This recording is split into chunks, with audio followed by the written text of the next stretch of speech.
101.5 FM with Aaron Williams. The hacker Ryan Green with you. Glad you are with us. It is Super Bowl week. Super Bowl 60 will be played in Santa Clara, California this Sunday. The New England Patriots and the Seattle Seahawks. We will certainly spend some time on the Super Bowl coming up every night this week on Hacker After Dark, give you our thoughts and different perspectives from around the country as to the game, and we'll kind of find a Jaguar flavor to add in to each specific topic that we do throw at you. There was certainly news out of Tallahassee today with offensive coordinator Gus Malzahn retiring over 2.5 months after the Seminole season came to an end. Interesting timing. But Gus Malzahn, after 35 years as a coach, both in high school and college, has called it a career. What does that mean for Florida State moving forward? What does that mean for Mike Norvell, as reportedly he will inherit play calling? So we'll talk about that, certainly. Florida basketball, a dominating win yesterday over Alabama. We'll beat them anyways, is what Todd Golden said in relation to Alabama with the G League player Charles Bediako on their team. And that is exactly what Florida did. A blowout win in which the Florida front court scored 72 points. I was telling Blue there during the 2-minute drill, I can't ever remember a basketball stat line where a team had 100 points on the scoreboard and only made 3 3-pointers. I mean, you want to talk about absolute dominance in the paint. That is what Florida displayed yesterday in their victory over Alabama. So we got a lot to get into.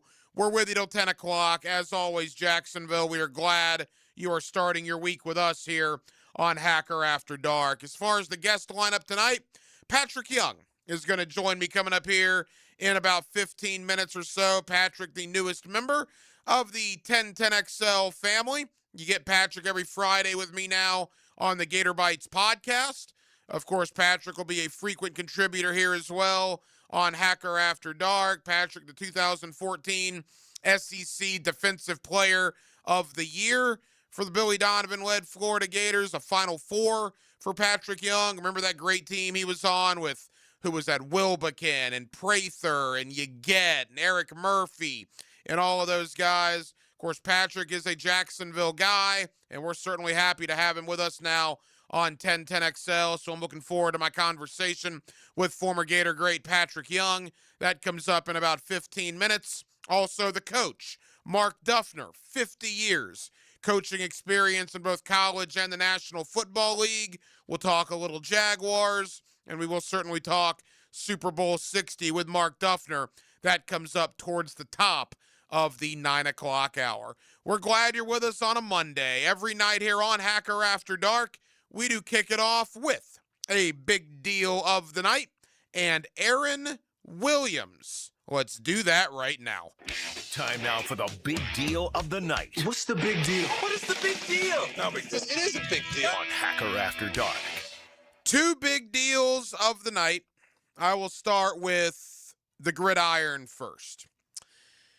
You know, watching the Super Bowl this Sunday is going to be tough for a lot of people here in Jacksonville.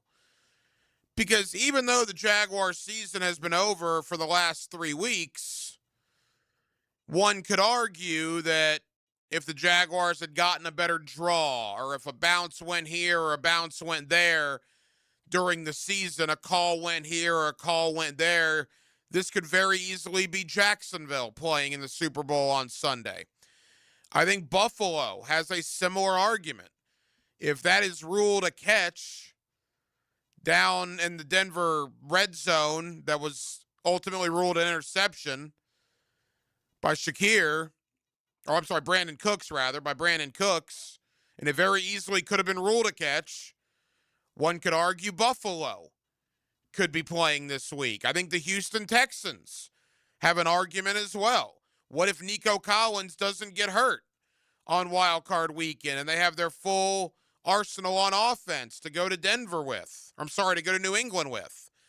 Could Houston have an argument? Yeah. And Denver had home field, and despite beating Buffalo, they lost because they lost in the AFC Championship game because Bo Nix broke his bone in his ankle in overtime.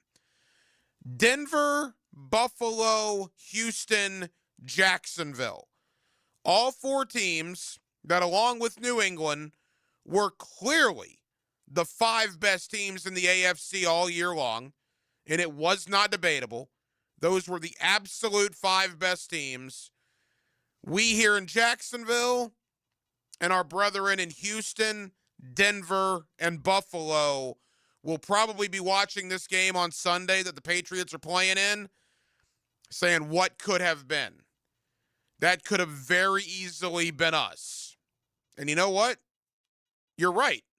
It could have very easily been Jacksonville or Houston or Buffalo or Denver.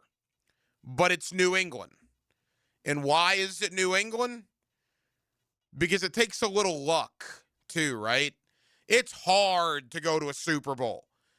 It's hard to win as many games as you need to win in the regular season to get into the playoffs, and then to win 2 or in some instances 3 playoff games like New England did. Yeah, it takes skill. It takes talent. But it takes a little luck, too. The fact that New England got to avoid Buffalo and got a depleted Charger team on Wild Card Weekend. The fact that New England got a Houston team that was without Nico Collins. The fact that New England got a Denver team that did not have Bo Nix. Some will say that the Patriots did not have a daunting schedule. Some will say that maybe they're not as good as their record would indicate. I've been in that camp for a long time. But at the end of the day, when you play 20 games and you win 17 of them, at a certain point, you are good. At a certain point, you do deserve to be there. But with that, at a certain point, you have to accept the fact as well that New England did get a little bit lucky. Every game in the NFL matters. What happens if Jacksonville isn't called for pass interference against Cincinnati way back in week 2? They would have won that game. As a result of that game, they would have had the tiebreaker, and they would have been the number 1 or number 2 seed, and they would have avoided Buffalo in round number 1. Isn't it crazy to think about stuff like that? I say all that to say this. If you're Jacksonville, Houston, Denver, Buffalo, fan bases for any of those 4 teams, you're still kicking yourself about missed opportunities. All 4 teams are. New England took advantage of their opportunities. The other 4 did not. But New England also got a little lucky.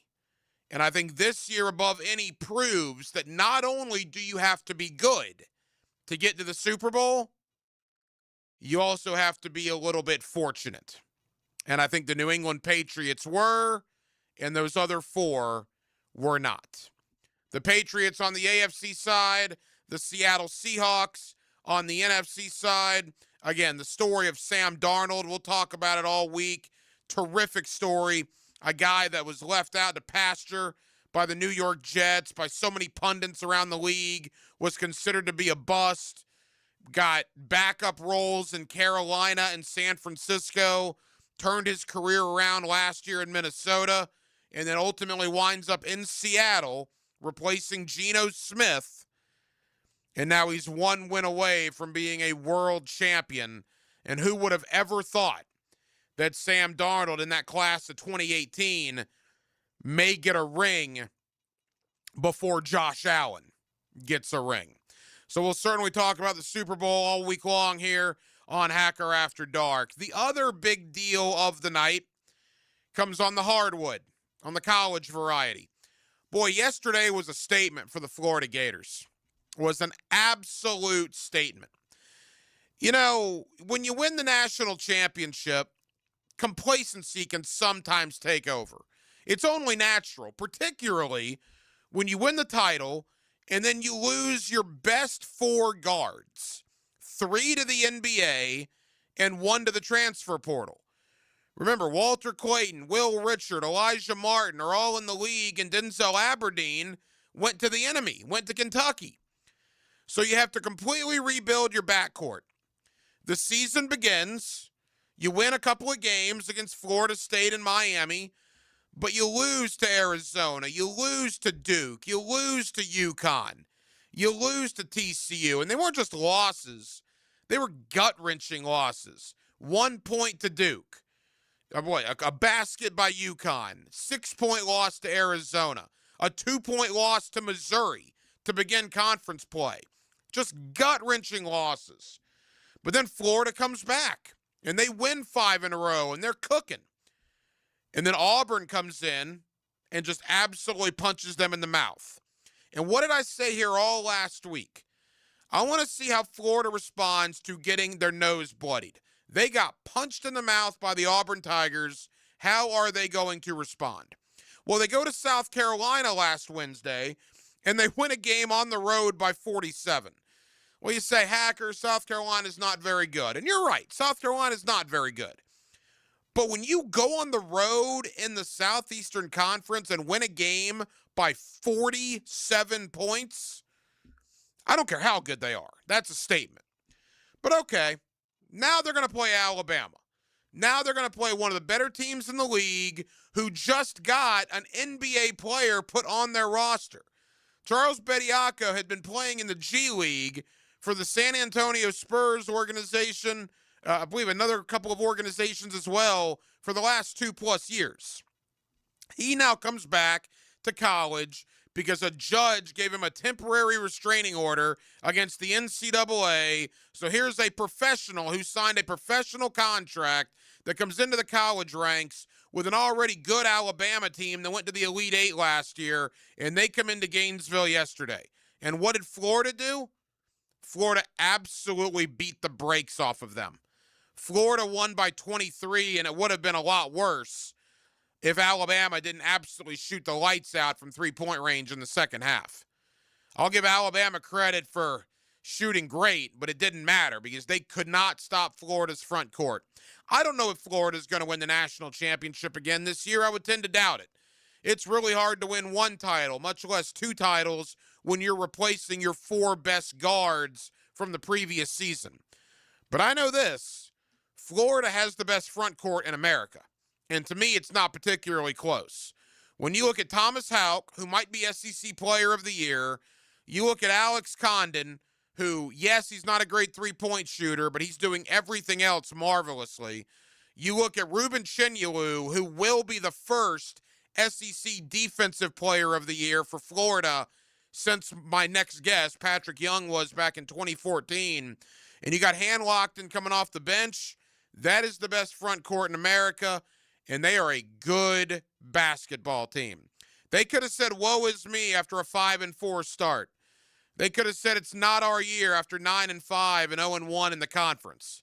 But instead, they've won 10 out of 12. They're 16-6 overall, 7-2 in the SEC, and they are certainly in the conversation heading into late February and early March as we enter the madness in about a month. Florida is for real, and kudos to Todd Golden and the job he has done with this team. That was a dominating win yesterday over Alabama.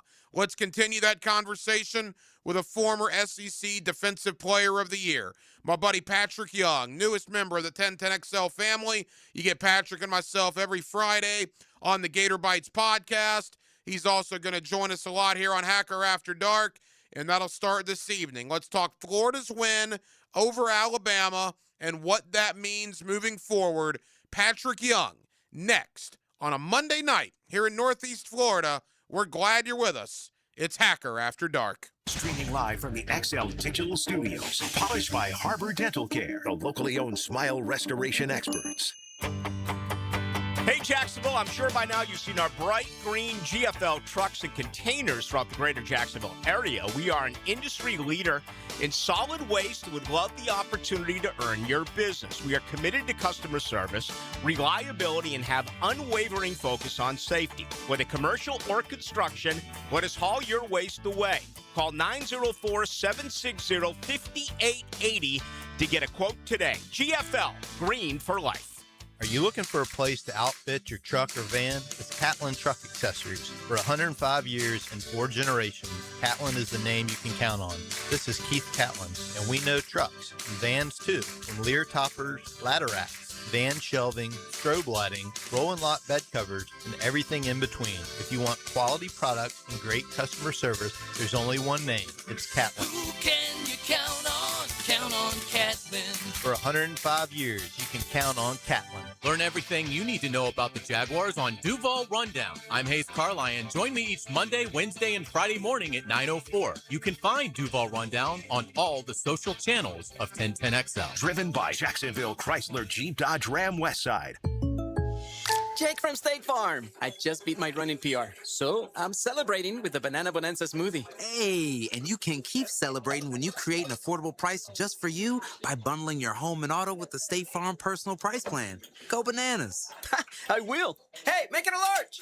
Bundling, just another way to save with the Personal Price Plan.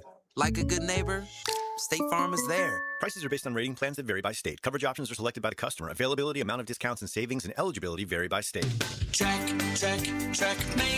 I'm Brendan Cecilia, founder of Checkmate Coatings. And I'm Chester, company mascot at your service. There are 2 important steps to installing the perfect garage floor. The 2-stage coating application, sure, but nothing is more important than preparing the floor. Our team uses diamond grinding machines to grind your floors to a smooth, level finish. Only then can we... Hold on! You grind garage floors with perfectly lovely diamonds? No, Chester. We grind floors to perfection using the very best ugly diamonds. Too ugly for jewelry, but perfect for the grinding pads we use to prep the surface. Perfect preparation and application. Now that's a perfect marriage. Ugly diamonds? Check. Perfect preparation? Check. Smooth, gorgeous gleaming floors that really catch your eye? Checkmate! Transforming your floors, making them great. Checkmate. Visit checkmatecoatings.com. Bueller. Stay cooler with Bueller. I'm starting to realize being a homeowner isn't all upside, Jason. I mean, it does give you a place to live. Yeah, but now suddenly I need to know the names of all the people I need to look after my house. Like who? Like if my air conditioner breaks in the middle of the heat wave, I need to know who I call to fix it. That's me. You know me. But what if my water heater dies or my toilet backs up? That would also be me. Bueller Air and Plumbing. Okay, fine, but what about my duct cleaning and my water filtration and my sewer drain? Where am I going to find all those guys if something goes wrong? I'm just a guy with a house and a dream and... This pair of sunglasses. Whoa. Bueller Air and Plumbing is the only name you need to know. Our club members even get 2 free visits a year, so you know we're there when you need us. Well, that's cool. Stay cooler with Bueller. Visit BuellerAir.com. When it comes to glass, you don't want average. You want flawless. Duval Glass and Mirror has transformed homes and businesses across Jacksonville for over 35 years. Frameless showers that wow. Mirrors cut exactly to your style. Fogged or broken glass replaced. Decorative tabletops. Windows replaced or repaired to stand up to Florida storms. All backed by a 100% guarantee. Visit DuvalGlass.com for your free quote. There's only one name for glass and mirror around these parts. It's Duval. 1010XL, presented by Farah and Farah, exclusive injury law firm of the Jacksonville Jaguars. When it's game time, Farah doesn't flinch. Here's another call on the 1010XL hotline, driven by Key Buick GMC, home of the lifetime powertrain warranty. Back here on 1010XL at 92.5 FM in the city of Jacksonville. We are glad you are with us. Boy, the Florida Gators had a big win yesterday over the Alabama Crimson Tide, 100-77, in what was just a dominating front court performance. 72 points in the paint for the Florida Gators as they improved to 16-6 overall, 7-2 in the Southeastern Conference. I welcomed him into the Gator Bites family last Friday, but let me welcome him into Hacker After Dark with the newest 1010XL family member, and that is Patrick Young, former Defensive Player of the Year in the Southeastern Conference. He was a terrific front court player at the University of Florida, and Patrick is now with us here on 1010XL. Patrick, how you doing, man? I'm doing great, man. Yesterday was my birthday, or February 1st, so The Gators always win on the birthday. That's a big wish for mine. Always makes the day complete. Not always, but it's been me working with the network, and like I've seen them big wins against Tennessee and Auburn and stuff like that. And this one was really sweet too. So yeah, man, pumped to be joined into Hacker After Dark. Yeah, man, we certainly appreciate it. Happy belated birthday. I know we talked about that on the Gator Bites podcast on Friday. Patrick, that had to bring a smile to your face yesterday, man. Being the front court player that you were there, seeing your alma mater just physically dominate Alabama to 72 points in the paint. It was a thing of beauty for you, I would have to imagine. Dude, that was the best, obviously the best game, I would say, that the Gators have played all season, in terms of showing you if this team is going to make a run in postseason, that is their best style of play. No discredit to how good a player Xavier Lee is. I think he's still a really good player. He's not Walter Clayton. He doesn't have that dog. He's not super physical, but he's smart. He takes care of the ball. He understands. I think at this point, he's understood that he does not need to be the star. Just imagine if the Gators really needed him to be that, he couldn't even be that for him. So that takes some pressure off of him. Alex Condon being the guy that was the preseason All-American, can he ball? And it's funny, I guess maybe it's just a thing against Alabama. He just has his best games against Bama. But whatever, and I love this too, Hack, as you saw. Against Auburn, against South Carolina, the last few games, teams have been leaving him wide open, and he's been taking those threes. Instead, against Bama, you're like, oh, you're going to give me 10 feet of space? I'm going to attack you. I'm coming right at you. You're full head of steam. And, Bama wasn't able to adjust to that because they just don't have the depth. How many teams are going to have the depth to handle all three of the bigs that are really contributing? And then Micah comes in. Micah Handlogden comes in, and he's on the boards. And now, not only him, we're seeing Isaiah Brown finally being able to crack consistency into the lineup, Hack. And, we were wondering, is there going to be another guy that can? Because Ty Golden, he keeps it tight, man.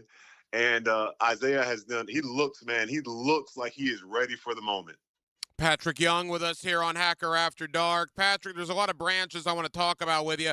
First and foremost, let's talk about Ruben Chinyelu. You and I spoke about him on Friday's Gator Bites. And by the way, people can see the Gator Bites podcast with myself and Patrick Young every Friday moving forward on the 1010XL social media platforms. Chinyelu being the offensive guy that he's been the last couple of weeks.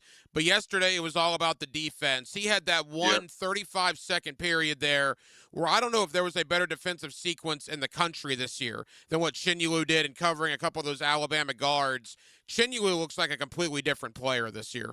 Dude, it was, and, because oftentimes, even if you're a Bama fan or on the opposite side, it's like when you love your team, it's hard to appreciate and respect what another player does. So I want to, hopefully the fans that are listening to this that can be objective to see how, the game of basketball, when you get to a certain level, it's so hard because the quality of athletes are just getting up and up. So for Ruben Chinyelu to be his size, 6'10", his strength and athleticism, his physicality, to be able to bring that down within the game and confines of basketball, to take away LeBaron Philon, then to switch over to right cell and take away, that was one of the most beautiful possessions I've seen as a big guy, because, you can have the ability, but do you want it? And Ruben, I think he likes it when not obviously he loved beating up on Bediako, G League dropout. We that was rough. He had a rough night, Hack. He really did. But I love seeing a big guy that embraces the switching, because oftentimes at the end of the game, think of one of the most classic moments that'll pop right into your head is Kemba Walker when he shook that big guy McGee. At the end of the game, when there's a pick and roll and a switch, it's a big guy that's guarding that guard. And I think with Ruben Chinyelu, he would have stopped Kemba back then. I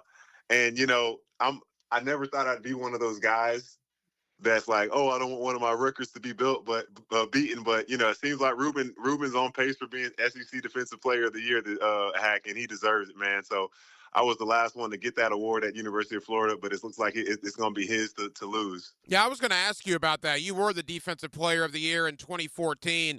Do you see, some of your defense when you see Chenulu out there? Yeah, I still might be a better pick and roll defender than he, and maybe I might still have him on the post defense. But what helps him so much is his rebounding ability, and he contests shots better than I did. And he doesn't really, he's only had 1 or 2 games where he's had foul issues. But gosh, can you imagine the compliments of him and I, or a player like him and I playing behind each other? I wouldn't even care if he started and I came from, I came in after him. It's just like 2 guys that bring in the same exact kind of force energy would be so incredible and amazing to see. But man, he is really figuring it out, and he's only got more room to keep getting better. Couple of more for Patrick Young. Now let's go to Alex Condon. You talked about him earlier, Patrick. Still not the outside perimeter shooting you'd like to see, but I think you said this on Friday during Gator Bites.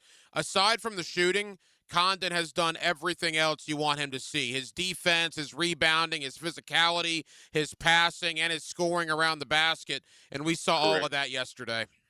Correct. Yeah, absolutely. Like that's it. That's the danger of getting to learn about what the NBA teams want to see of you, because obviously it comes from a good place. Who doesn't? Dude, I'm watching McAfee earlier this day, and just Dwight Howard pops on and just talk about how small that fraternity is of the NBA and NFL, obviously, but in the NBA is even smaller. Everybody wants to get there. Everybody.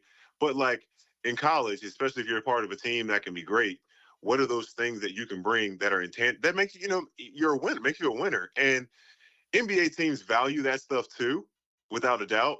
But when it comes to on an individual level, it's going to take away your focus. What Condon brought, like, dude, he's 6'11", block shots, run the floor, defend. Who's going to block your shot? He's got great touch. He's got all the things. He's going to continue to develop his shot. It is surprising because last year you can argue that him and Tommy Houck were probably about the same. Condon might have been a little bit better of a 3-point shooter. It's obvious Thomas Houck is a better shooter. You wouldn't have thought he would have gone this far backwards, especially with all the space that teams get. Dude, Xavier, all our guys would beg, to have that much space that they give Alex Condon to knock down those threes. Miss those threes, I should say. Yeah, he needs to work on that, but certainly the rest of his game is carrying him, and he was dynamic yesterday. And as we begin to wrap up, Patrick, I want to look at Florida and Texas A&M coming up on Saturday. But you mentioned Thomas Houck. He's in the SEC Player of the Year conversation, correct? Yeah, he's in there, without a doubt. Without a doubt. What makes him so good? Why is he, like you said, him and Condon last year from the perimeter, you could argue were very similar. Houck has become a pretty dynamic 3-point shooter. Is that just getting in the gym and working on it every single day during the offseason? It's interesting, man, because, on an outside looking in standpoint, you would think, obviously everybody works hard. Everybody puts something to it, but there's just another dynamic that, has allowed Thomas Houck to make this jump. I think, I can't say he wants it more than Condon or that, they're both great athletes, but it just seems like, I don't know, Thomas Houck has been able to adapt to whatever is being asked of him. He has an incredible motor. Like, he just doesn't seem to get tired. He seems to be in the right place at the right time often, which will you get? He had a nose for the ball like that. Just was able to always be in the right spot. I don't know what else to attest to it, but, you look at him, I don't know what the numbers are between him and Chandler Parsons, but in terms of just the size and, if you want to make a comparison, I think Thomas Houck has a much higher ceiling than a guy like Chandler coming out of the University of Florida. That also won Player of the Year in the SEC. Liam Cohen famously said this year, the head coach of the Jaguars, that they just play better when they're, quote, pissed off. You kind of saw that with Florida yesterday, right? The whole Bediako thing, raised some feathers. Todd Golden had them fired up, and they looked like they played a little better when the chip was on their shoulder. Patrick, they need to figure out how to keep that chip on their shoulder moving forward. Yeah, no, especially, and you hate to say it, but maybe that Auburn loss was a good one to help them to recalibrate, because whatever, that was such an embarrassing loss, and we talked about it a little bit. But whatever they did to remain focused, they got to fight human nature, because that was such a great showing from start to finish. You're not going to win every game like that, but just the tone and the physicality, the mindset. Dude, 100 points, making only 3 3-pointers, only 2 turnovers for the game. I mean, dude, that's just unheard of. So probably not, even in still taking care of the ball, like in the other like that's probably not going to be realistic to have only 2 turnovers, but to have 10 or less here on out game, like that's going to be unbelievable for this team. They have such momentum moving forward. So let's see what happens. Patrick, final question. They got a big one on Saturday going against Texas A&M, the current number 1 and number 2 teams in the SEC. What's your early thought on that game? Oh, man, it's an important one. Is that one in A&M? I believe it is at College Station, yeah. Woo, man, I'll tell you what, that for sure is going to be a testing of the Florida Gators' motor and pace, as well as their ability to take care of the ball. So, yeah, a game in which they only had 2 turnovers. I imagine that number to be higher. Like, you got to give a lot of credit to Bucky McMillan. They've won some really tough games. I don't think they're talented enough, but shoot, they seem to only be getting better.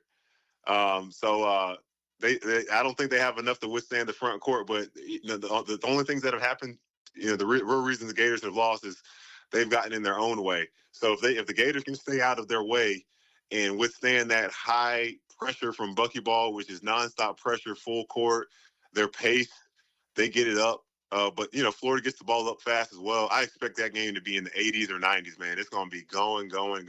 And, of course, you can hear that game right here on 1010XL Saturday night. Patrick, tell the Gator fans where they can catch you this week. Do you have SEC Network duties coming up? Yeah, buddy. I'll be. It's interesting. I got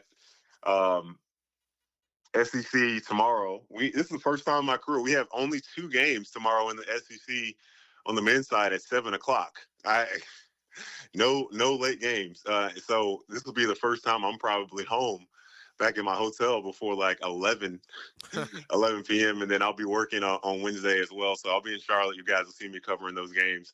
Gator off the midweek, as we said, but still be fun to watch some competition, see how Texas A&M does. You can check out Patrick Young on the SEC Network Tuesday and Wednesday. And, of course, Patrick and I will have another edition of Gator Bites coming up for you this Friday. Patrick, as I said earlier, man, welcome to the 1010XL family. We're excited to have you. Looking forward to it. And we'll talk Friday on Gator Bites, my friend. Sounds good. Thanks, Hack. Have a great one. Dan Hicken and Jeff Prosser. Professional, steadfast, deep thinkers. Do not touch it. Don't touch me. Do not touch it. Don't touch me. Don't touch me. Mornings on the drill. It takes 2 opposing forces to cause friction. You're just doing your job. On 1010XL. Hacker here for Awaken 180 Weight Loss. Awaken 180 Weight Loss. Look, I got a lot of friends and family that have asked me, Hacker, how'd you lose so much weight with Awaken 180? Were there pills? Was there injections? I'm hearing all this stuff about injections and medication. And I say, no. That's not what Awaken 180 is about. There is no medication. There are no shots. You do it the natural way, man. You talk to a coach. They set up a plan for you. You follow that plan by eating good food, healthy food, and you drop the weight. I dropped over 100 pounds on Awaken 180 Weight Loss. I'm now in the maintenance program. That's because you have coaching for life. When you join Awaken 180, you don't just join them for the plan, you join them for life. Go to awaken180weightloss.com. That's awaken180weightloss.com, or call 844-346-1800. If it's time for you to drop the weight like it was for me, do yourself a favor and go to Awaken 180 Weight Loss. Roses are red, Florida gets hotter, and your AC is about to ruin the mood.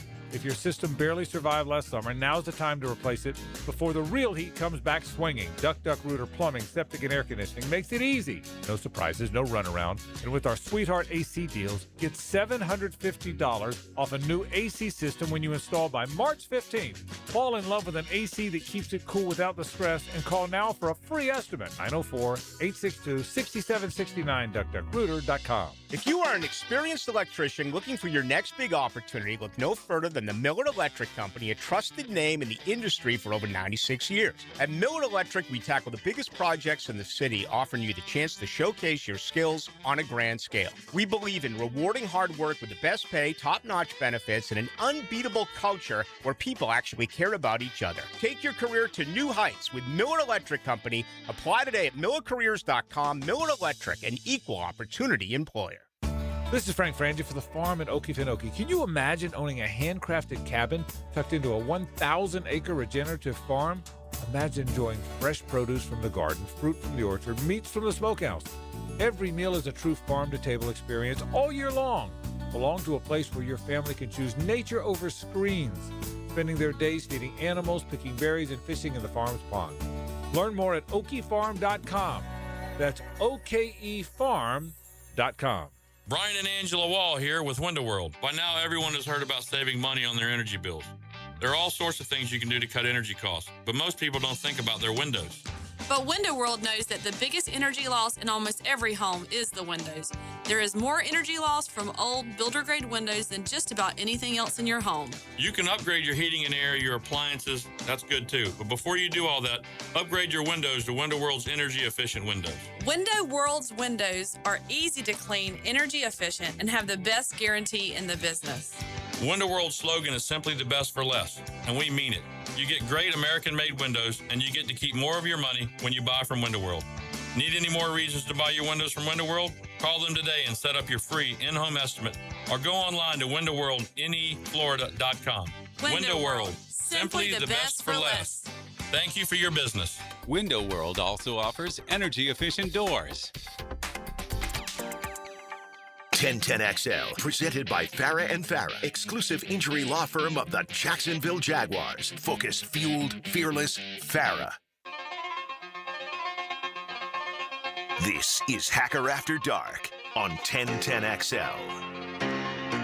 Yes, it is. Glad you're with us on a Monday. 1010XL, 92.5 FM. Again, thank you to Patrick Young, newest member of the 1010XL family. You'll get every Friday Gator Bites podcast, myself and Patrick, and he'll certainly be on frequently with us here on Hacker After Dark. More on the Gator basketball team coming up in just a bit. Also going to talk about Florida State and some big news over in Tallahassee today. Just see this, Gus Malzahn retiring after 35 years on the sidelines, 15 in high school, 20 in college, only spent 1 year as the Florida State offensive coordinator and retires today. The interesting thing about that is, well, the season's been over for well over 2 months. What transpired in December and January to, I guess, lead to this decision, and what does it mean moving forward? Reportedly, Mike Norvell will take over the play calling responsibilities, so we're going to talk a lot about that and how the offseason has gone over in Tallahassee. Kurt Weiler of Tomahawk Nation over in the state capitol will join us towards the bottom of the 9 o'clock hour. Quickly, back into the National Football League, a couple of pieces of business earlier around the division. Just see Gus Bradley is back in the AFC South, the former head coach of the Jaguars. I always liked Gus Bradley. He wasn't a very good coach, obviously. He spent 4 years here, probably 1 or 2 years too long, but I always liked him. I remember, so Aaron, back in the day when Gus was here, this was 13 years ago, and I was, 27, 28 years old. I made the mistake a couple of times of wearing like Florida Gator apparel down there. And Gus brought me, and the PR team back then, brought me some Jaguar polos And Gus would give me a fist pound. He said, hey, no more of that orange and blue stuff, laughing. That's the kind of guy Gus was. Gus was a good guy. I always enjoyed Gus Bradley. He just wasn't a very good head coach. And he's bounced around, right? He went to Indianapolis as the defensive coordinator, spent some time, obviously, in San Francisco this past year. And now he's with Tennessee as he gets hired today as the new defensive coordinator of the Titans. And I'll tell you, on paper, you look at Robert Saleh and the staff that he's building there in Nashville, with he as the head coach, Brian Daboll as the offensive coordinator, and now Gus Bradley as the defensive coordinator. It's 3 former head coaches, right? And a current head coach and 2 former head coaches that are his coordinators. That's pretty good, you would think. Although, and I've said this a couple of times, and I kid because I care, because a lot of teams and a lot of media markets would do this. I love our friends in Nashville. I got a lot of friends that cover the Tennessee Titans. Podcasters, radio hosts, writers. There is not a media in the NFL that is starving for a winner more than the Tennessee Titans media. They could have hired Alf, and their media would have thought that was the missing piece. Every coach that Robert Saleh has hired, they think, oh, this is the perfect fit. Just a perfect fit for Cam Ward, or perfect for what Jeffrey Simmons does with his hand placement, or perfect for this, or perfect for that. It's like, give me a break. Everything is perfect this time of year. With every coach that is hired, everything's wonderful until ultimately September comes and reality hits you in the face. And they get smacked by the Jaguars twice. Yeah, and so we'll see. But it's funny in a way, but it's also kind of annoying in a way because everything's just perfect. All these hires are fantastic. Again, they could have hired anybody, and they would have found a way to be positive about it. They're just really, really, really positive about everything going on for a team that has been god-awful for the last couple of years. But anyway, there's your Gus Bradley thought for tonight. Back in the AFC South, he's almost hit the whole division, right? He's been in Jacksonville. He's been in Indianapolis. Now he's going to Tennessee. He's only missing Houston from his resume, and he would have hit every team in the AFC South. Speaking of the AFC South, our head coach here in Jacksonville, Liam Cohen, is going to be up for Coach of the Year coming up at the NFL Honors Awards on Saturday night before the Super Bowl. I don't expect Liam to win it, certainly. It would be hard to win it with the great coaches that he's going up against, but there's no doubt he deserves to be in the conversation, and he is one of the 5 finalists for the Coach of the Year award. And he talked with the Associated Press today about a couple of things regarding what's going on in Jacksonville. And he was asked what it is like being considered for the Coach of the Year award in 2025. Yeah, it's a great question. To even be in the consideration is an honor itself, right? I grew up in coaching. My whole life spent about football, and that's all I've ever known, and really was exposed to at a very young age. I'm very thankful for my father, Tim, to be able to be a great guidance for me throughout my whole life, really, and journey to lead up into this point, and to work with so many great coaches and to do it with Tony Baselli and James Gladstone, to come in and take a 4-13 team to 13-4 in your first years. Definitely a turnaround for sure that you were excited about being a part of, and now the work really gets started at this point. The thoughts of Jaguar head coach Liam Cohen talking with the Associated Press earlier today. One more from the coach. Obviously, he talked about the turnaround, right? Inheriting a 4-win team, getting them to 13 wins. What was that stat earlier this year? Liam is the first-year head coach, right? Vrabel did it with the Patriots, but obviously he had a long coaching run with the Titans. Liam is the first-time head coach that took a team from 4 or fewer wins and got them to 13 or more wins his first year on the job. And he was asked about the turnaround and if he thought it would be this quick with the roster he inherited.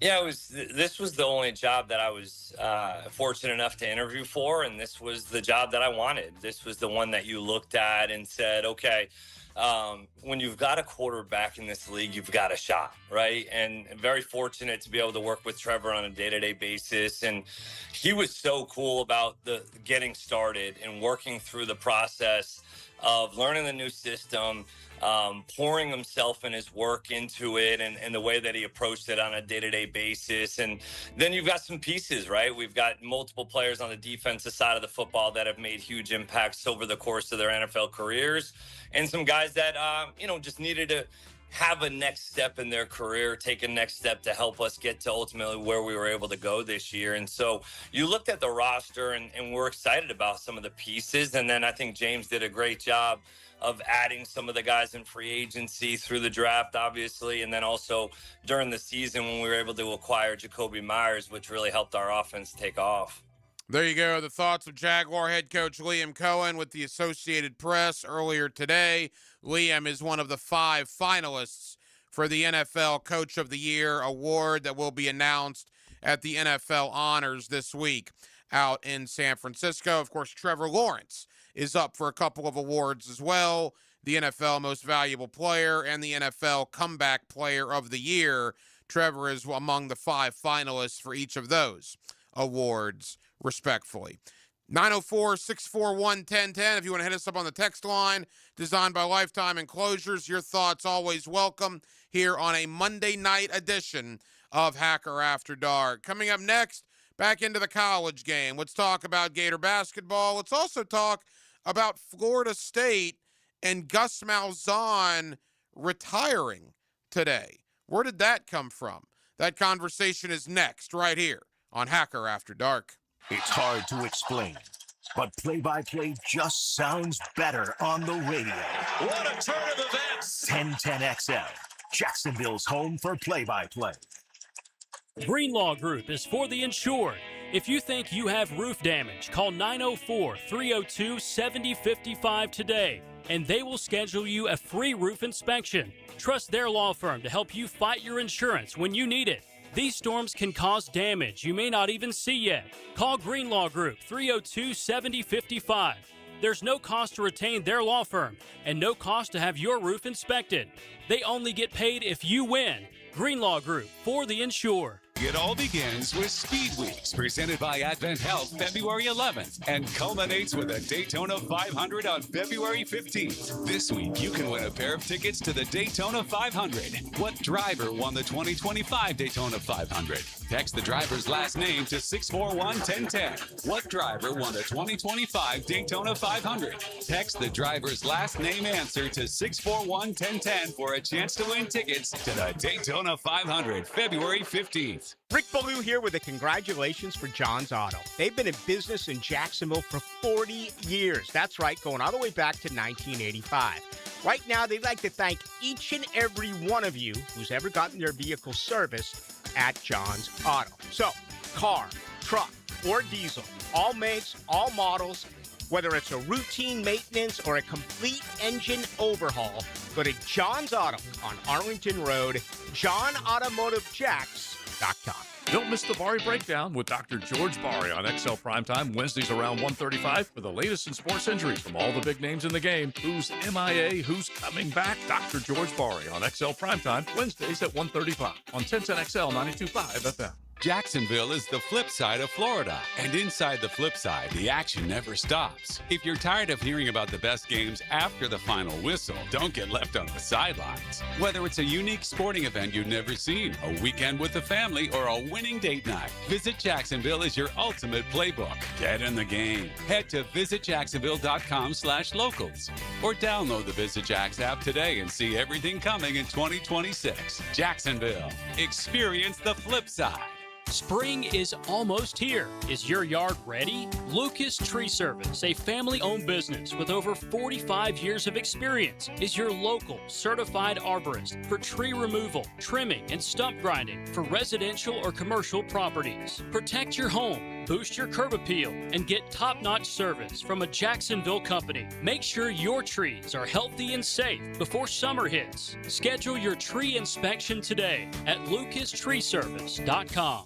Hi, I'm Sean Monahan from Monahan Jewelers in Atlantic Beach, celebrating our 49th annual Valentine's Day sale. Come see our hand-picked inventory of thousands of pieces of fine jewelry, diamonds, and gemstones. This Valentine's Day, we have big discounts with jewelry for any budget. And with interest-free financing, you'll get the jewelry you love with a monthly payment you can afford. Monahans will also give you cash for your unwanted gold or silver, or trade it in for new jewelry and get greater value. Monahan Jewelers Valentine's Day sale with big savings in our entire inventory. Monahan Jewelers in Atlantic Beach. 1010XL, presented by Farah and Farah, exclusive injury law firm of the Jacksonville Jaguars. Still, present, ready. Farah doesn't flinch.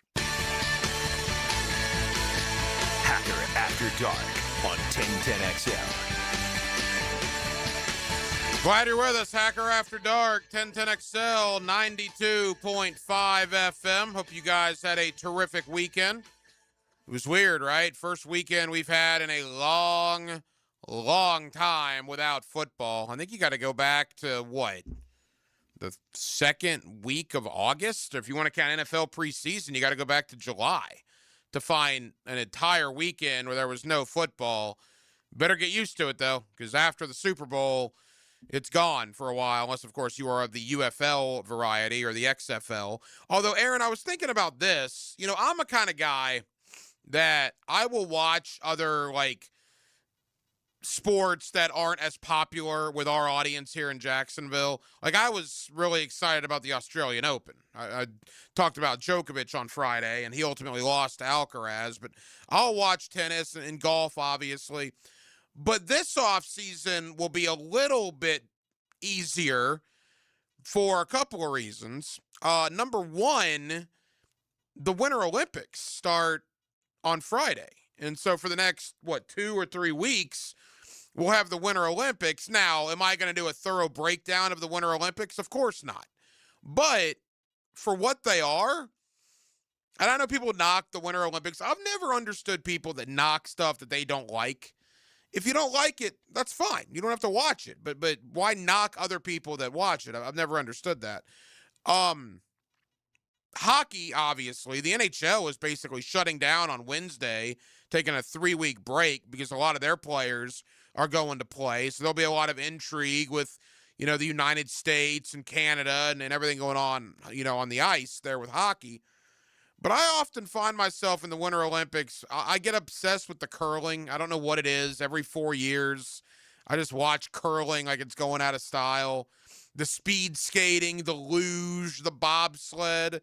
I channel my inner Cool Runnings from, the early 90s, one of my favorite Disney movies, and I love that sort of stuff. Again, I don't know any of the athletes. I have no idea who any of these people are, but I will be locked into the Winter Olympics. I accept it for what it is. I'm not a luge fan or a bobsled fan or a speed skating fan, but I will find myself watching a lot more of the Winter Olympics than I don't watch, and I wonder how many other people are like that.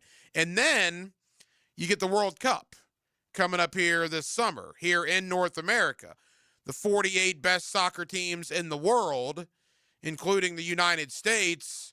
I believe it starts in June, and that's going to be over a month of World Cup competition that's played in the United States, Mexico, and Canada. Hopefully the U.S. can make a little bit of noise. They got a relatively decent draw. We'll talk about that as it gets closer. But with the Winter Olympics and with the World Cup, I guess the point is, Aaron, this offseason may not seem as long as some are because there are so many other things going on in the sports world. No, and definitely not for me. I mean, I'm a combat sports guy, so there was some good UFC the past couple of weeks that I got to see, and a good boxing match too with Teofimo Lopez and Shakur Stevenson. So I'm big into that. But yeah, the World Cup for me, that's what I'm ready for. It's like I said, I think we got a favorable group. The USA did, so I mean, I expect us to come out first in that group, and we'll see how it goes when they get to the knockout stages. But I'm excited for it. I watch as much of it as I can. I don't just just watch the Americans. I watch all the other teams, France and Germany, all those guys. I've never gotten into the MLS, and I've never gotten into like the Champions or the Premier League. Yeah. A lot of my buddies are into that. They'll wake up Saturday Oh, the and Sunday Champions League's mornings. amazing. Yeah, a lot of people will say that. I just haven't gotten into that. But like the Gold Cup Yeah. or even the European Championship or Oh, certainly yeah. the World Cup when it's country versus country, that's when I'm locked in. I know the U.S. is in a group with Australia, Paraguay, and we don't even know the fourth team yet. That's going to be decided in the next couple of weeks. It had to be a wild card entrant from Europe, but nevertheless, we'll talk about that. We got the Winter Olympics beginning Friday, the World Cup coming up later this summer as football winds down with the final game on Sunday being Super Bowl 60. Quickly to Florida State. Boy, that came out of nowhere this morning, right? Gus Malzahn, after 1 year as the Seminole offensive coordinator, retires. Just calls it a career. 2 months, 2+ months after the season ended. Thought it was odd timing, if nothing else. Maybe it didn't come out of nowhere necessarily. That might be too strong. But if it was going to happen, you would have thought it would have happened sooner when the season ended and not gone all the way through December, all the way through January. Now the roster is pretty much built, right? High school recruiting is over. The transfer portal window has come and gone. You would have thought they would have tailored the offensive personnel they were acquiring to Gus Malzahn's liking. And now all of a sudden, here on February 2nd, Groundhog Day, he announces his retirement. Just weird timing. Nevertheless, 35 years in coaching for Gus Malzahn. I saw he released a statement earlier. 15 in high school, 20 in college. Was a terrific college head coach at Auburn. Got them to within an eyelash of the national championship that Florida State ultimately won back in, 2013. Also at UCF for a time. Some time at Arkansas. Last year at Florida State. And now he's gone. I know Harris, who was the wide receiver coach, has been promoted to offensive coordinator, although rumblings out of Tallahassee would indicate today that perhaps Mike Norvell is going to take back over play calling. And I don't blame Norvell for doing that. He's basically coaching for his Florida State life this year. I won't say his coaching career because he's a relatively young guy. And if he were to get let go at Florida State, I ultimately think he would find another head coaching job, probably at the group of 5 level, much like Billy Napier did at James Madison. But from a Florida State perspective, Mike Norvell is probably coaching for his Seminole career this year. And we talked about the schedule that came out last week. It's daunting, right? Daunting. SMU, Alabama, Miami, Clemson, Virginia, Pitt, Florida, NC State, just to name a few. I mean, it is a daunting schedule, and who knows what he needs to do. Does he need to go to a bowl game? Will that suffice? Does he need to even get north of 7 or 8 wins to keep his job? I don't know. But if I'm Mike Norvell and Gus Malzahn retires, I'm doing exactly what he's doing reportedly. If I'm going down, I'm going to at least captain the ship while it goes down, and I'm going to call the plays, and I'm going to go out on my own terms. So that appears to be the direction Florida State is going to go. We will go to Tallahassee later on tonight here on Hacker After Dark towards the bottom of the 9 o'clock hour. Kurt Weiler of Tomahawk Nation is one of our main guys when it comes to Florida State, and we'll get a lay of the land on how surprising this was that Gus Malzahn retired, what it means moving forward, and how this offseason has gone so far for the Seminoles. But to me, anyway, some pretty surprising news earlier that Gus Malzahn did announce his retirement from coaching after only 1 year as Florida State's offensive coordinator. Again, more on that coming up towards the bottom of the 9 o'clock hour. Coming up next, back into the Jacksonville Jaguars, the retention of Grant Udinski and Anthony Campanile. We'll talk about that. We'll talk about the Super Bowl, the Patriots and the Seattle Seahawks, and we'll talk about the coaching carousel. 10, almost a third of the league, 10 teams will have new head coaches in 2026. Why is that the case? And are there issues with that being the case? We'll talk about all of it with a former coach in the National Football League, my buddy Mark Duffner. 50 years coaching experience in both college and the National Football League. And the coach joins us next on a Monday night here in Northeast Florida. We're glad you're with us. It's Hacker After Dark. He's big on the NFL. Are you serious? He's big on the Jags. It's huge for all of us. He's just plain big. He is a big one. Mike Dempsey. Oh, yes, sir. He's a very bad man indeed. Jaguars Today, 10 to noon weekdays on 1010XL.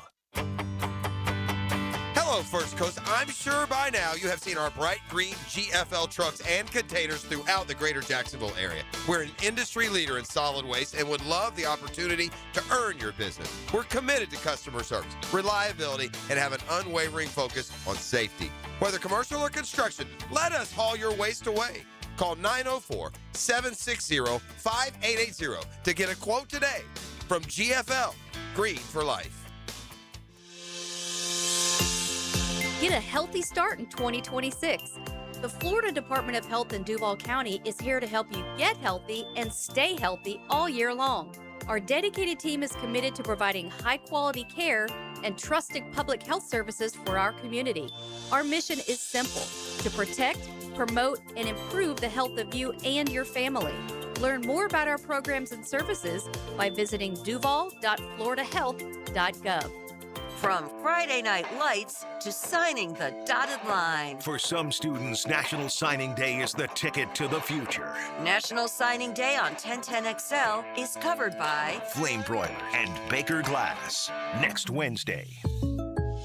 Jake from State Farm. I just beat my running PR, so I'm celebrating with the Banana Bonanza smoothie. Hey, and you can keep celebrating when you create an affordable price just for you by bundling your home and auto with the State Farm Personal Price Plan. Go bananas. I will. Hey, make it a large. Bundling, just another way to save with the Personal Price Plan. Like a good neighbor, State Farm is there. Prices are based on rating plans that vary by state. Coverage options are selected by the customer. Availability, amount of discounts and savings, and eligibility vary by state. The flagship station of the Jacksonville Jaguars. WJXL AM Jacksonville Beach. WJXL FM Jacksonville Beach. Bueller. Stay cooler with Bueller. I'm starting to realize being a homeowner isn't all upside, Jason. I mean, it does give you a place to live. Yeah, but now suddenly I need to know the names of all the people I need to look after my house. Like who? Like if my air conditioner breaks in the middle of the heat wave, I need to know who I call to fix it. That's me. You know me. But what if my water heater dies or my toilet backs up? That would also be me. Bueller Air and Plumbing. Okay, fine, but what about my duct cleaning and my water filtration and my sewer drain? Where am I going to find all those guys if something goes wrong? I'm just a guy with a house and a dream and... This pair of sunglasses. Whoa. Bueller Air and Plumbing is the only name you need to know. Our club members even get 2 free visits a year, so you know we're there when you need us. Well, that's cool. Stay cooler with Bueller. Visit BuellerAir.com. Hi, I'm Bonnie Lawback with Beaches Habitat for Humanity. Because of the players, we're bringing people together to build homes and strengthen our community. It's 36 days until the Players' Championship. Make Capital Glass and Shower Doors your premier choice for top quality glass solutions. With over 40 years of expertise, their team specializes in commercial and residential projects. From elegant shower doors to modern frameless enclosures, they've got you covered. But that's not all. They also offer glass railing systems, glass wine cabinets, and much more. For unmatched quality and service, choose Capital Glass and Shower Doors. Your vision, their expertise. Visit online at capcoglass.com. I used to dread going to the dentist. Every visit felt like a sales pitch with constant upselling, surprise fees on my bill, and I could never get in when I needed to. But Harbor Dental Care, totally different. They saw me the next day, gave me honest pricing up front, and even set me up with a payment plan I could actually afford. No pressure, no surprise charges, just kind people who get it. If you want to experience dentistry the way it should be, book your appointment today at harbordental.care. That's HARBOUR dental.care. 1010XL, presented by Farrah and Farrah, exclusive injury law firm of the Jacksonville Jaguars. When it's game time, Farrah doesn't flinch. Here's another call on the 1010XL hotline driven by Key Buick GMC, home of the lifetime powertrain warranty. Back here on 1010XL and 92.5 FM in the city of Jacksonville. We are glad you are with us. It is Super Bowl week. The Patriots and the Seahawks on Sunday. The winner, of course, will hoist that Lombardi trophy as the season will officially come to an end. And let's also talk about the fact that both Grant Udinski and Anthony Campanile are returning to Jacksonville in 2026. Let me welcome in the coach, Mark Duffner. 50 years of coaching experience in both college and the National Football League, and we're lucky enough to have the coach with us here on Hacker After Dark. Coach, how we doing, pal? Well, we're doing great, Hacker. Hope you are too. We are. Thank you so much for the time. We'll get to the Super Bowl in a moment, but let's first start locally with the Jaguars. Last week when you and I talked, there was a lot of uncertainty as to the futures of Grant Udinski and Anthony Campanile. We've come to find out now that both guys will return to Jacksonville in 2026.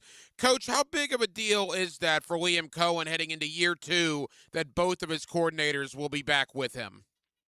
Well, I think it's a huge deal, Hack, and I mean that sincerely. It's, when you have a staff, a coaching staff, and you want continuity, you want consistency in the approach and the message and the teaching and the planning.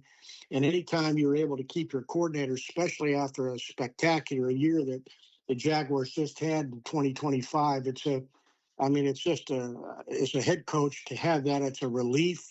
It's exciting because, you've started something and you developed a pretty good foundation. You want to build on that. And I think the experience that both coordinators had, Anthony and Grant, they had this past season, coupled with the growth that they had, I think only provides for exciting thoughts and planning and systems in the future. So I think for the head coach, it's great news. I think for James Gladstone, Tony Baselli, and all of us Jaguar fans, it's something we can open the front door and yell outside, thank God, good news. Yeah, it's great news. And, with Campanile in particular, the guy kind of runs the defense. Udinski, I'm happy he's back because he's obviously Liam Cohen's right-hand man.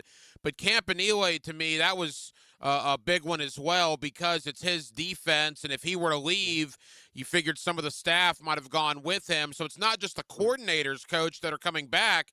It's an overwhelming majority of the staff that will be back as well. Yeah, and like I said, that's anytime you can maintain that, I think year to year, it's a huge plus. It's a huge plus for everybody in the organization. Now, I know that the head coach, always wants to see his staff have opportunities. And geez, as we've been kind of talking all year long, if I'm outside of Jacksonville and I'm on one of the opposing ball clubs, I'm trying to get the coaches from that staff or ideas from that staff or plans from what's been going on in Jacksonville. So, and we've already had a couple situations where staff members have had opportunities to leave. Maybe a couple have left, and in fact, they've added a couple to the staff. But I think it's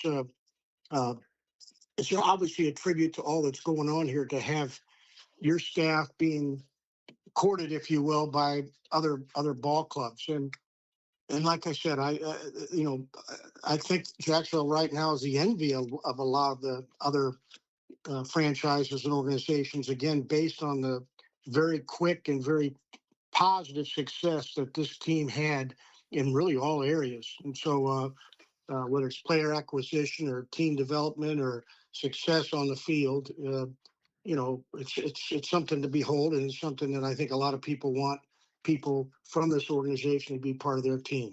The coach, Mark Duffner, with us here on Hacker After Dark. Coach, final thought about this. Because Udinski and Campanile were so coveted, I guess, this coaching carousel, and they got so many interviews, and reportedly Udinski was a finalist in Cleveland. Campanile looks like he was a finalist in Arizona. You probably got to start planning ahead, though, right? If they have a good year again in 2026, odds are one of these guys or maybe both will be gone next offseason. Well, and that's part of what head coaches do at all levels, in particular, probably more so at the rather than high school maybe, but high school coaches have to. But at the collegiate level and the professional level, you've got to constantly have a list of coaches that you would be comfortable with and you would desire to have on your staff. So yeah, it's something that with our hope for continued success and development and improvement, sure, there's going to be opportunities extended to members of the staff, and I'm sure that Coach Cohen knows that from his own personal journey, so he's going to have to be ready for that. It's something you don't like, but because you hate to break up the team, but at the same time you're excited for opportunities just like you got along the way as a rising coach for your staff. So yes, he has to be prepared for it. I'm certain that he is. That's something just like player evaluation, coach evaluation, staff evaluation goes on constantly, and you're always trying to add to your program to get better. So I'm sure that's something that's been in the works and will continue to be addressed by Coach Cohen. Coach, final thought before we get to the Super Bowl. I want to get your thoughts on the Patriots and the Seahawks, but the coaching carousel appears to be coming to an end. It looks like Las Vegas and Arizona have made their decisions, which in total makes 10 new head coaches that we're going to have. Now, most of those guys were fired. There was a guy like Mike Tomlin that left on his own accord, reportedly. But what do you make out of the league that you spent so many decades in as a coach yourself, that almost a third of the teams are going to have brand new head coaches in 2026? Well, Hacker, I don't like that, that kind of large change, if you will. I understand when teams struggle and when they've had tough seasons and there may have to be some change. I mean, you're in a highly competitive business, and obviously the business is to win and to win football games and to get to the playoffs and ultimately have a shot at being in the Super Bowl. I get all that, but I just think a lot of this. It seems to me a lot of the change at times is almost whimsical or unfounded, and when that happens. The effect that it has not only on the head coach that may lose his job, but the rest of the staff, support staff, scouts, perhaps, the ripple effect can be huge. And again, if there's real reason, real foundation for change, I get it. But it seems to me a lot of times in looking at some of this, you've got to be kidding me. Maybe it was perhaps I don't know. I mean, you never really know. There's two sides to every coin, and to speculate is all it would be is speculation. But I'm not excited about the fact that almost a third of the league was changed in terms of leadership, and I hope it's not something that becomes routine, although it likely will. Couple of more for the coach, Mark Duffner. Coach, your bread and butter is on the defensive side of the football, so it must bring a smile to your face to see the last two teams standing for the Super Bowl are coached by defensive guys. Mike Vrabel on one side, Mike McDonald on the other. Just speak to that. It's so offense all the time, yet two defensive-minded head coaches are the ones competing for the Lombardi Trophy. Well, it's great that you brought that up, Hack. I do subscribe to that a little bit. I think it's maybe offense sells seats, but defense wins games and wins championships, and it's clearly evident in the upcoming Super Bowl here in less than a week. So I applaud that. I mean, when you see really both coaches have done a tremendous job of putting together with their personnel staffs great teams. There's not a lot of top end stars, and so to speak, on either one of these two teams, but you've got very, very balanced teams, good defense, good offense, good special teams, much like we've got in Jacksonville right now. And to see the development and the progress of both of these teams as the year has gone on has been outstanding. It starts with those coaches in terms of picking very good offensive coordinators, having trust on that part of the ball, and special teams coordinators too, that you have trust in to and let them run their show, so to speak. So I've been impressed with both organizations, both team developments that both coaches, Coach McDonald, Coach Vrabel, have put together as we get ready for the Super Bowl. And I think it's going to be a hell of an exciting game. Coach, certainly you've game planned against Sam Darnold many times during your coaching career. What do you make of a guy like Darnold who was left out to pasture by many pundits after his failed time with the Jets, and he has completely rejuvenated his career both last year in Minnesota, and now he finds himself in Seattle, one win away from being a world champion? What a turnaround for Sam Darnold. Oh my gosh, yes. And I'm very, very happy for him and the successes and the resilience he's displayed. I think it's a good lesson for all of us that are in decision making of personnel and of people, and that things aren't often accomplished by want it yesterday, want it so fast. I mean, this took a little bit of time. It took some ups and downs by him in the course of his career, and you don't know all the things that went on, whether it was bad coaching, whether it was who knows what. I mean, there's a lot of things that go into it, maybe attitudinal issues, but I think it really is a very strong message to, like I said, anybody that's an evaluation of people, and especially in the NFL, of players, that sometimes it takes time, not only at quarterback, but other positions. And, you don't want to quickly give up on somebody, if you can help it. If time can always be an ally if you take advantage of it. And I think we've had a lot of examples, Sam being one of them as of late, especially at the quarterback position, where, when given a chance, people have really developed and put forth, outstanding seasons, outstanding production. And, we've got one kind of in Devin Lloyd in the kind of season he had at linebacker this year, where in the past, I think he was, I guess I wasn't here to watch, but probably, was kind of okay in his play, but has really just a distinguished season this past year. So, it kind of does send a notice out to all of us in terms of evaluation that, hey, it can take time. Patience is not only a virtue, but maybe a requirement as we continue to move forward on the evaluation of personnel. Final moments with the coach, Mark Duffner. Coach, we got about 60 seconds. Along those lines, you could say the same thing about Mike Vrabel. Tennessee got rid of him probably when they shouldn't have, to be honest. Yeah. And Vrabel took a year off, and lo and behold, here he is in the Super Bowl in his first year in New England. Not only patience from a player perspective with Darnold, sometimes teams fire coaches too quickly, and it certainly appears Tennessee did that.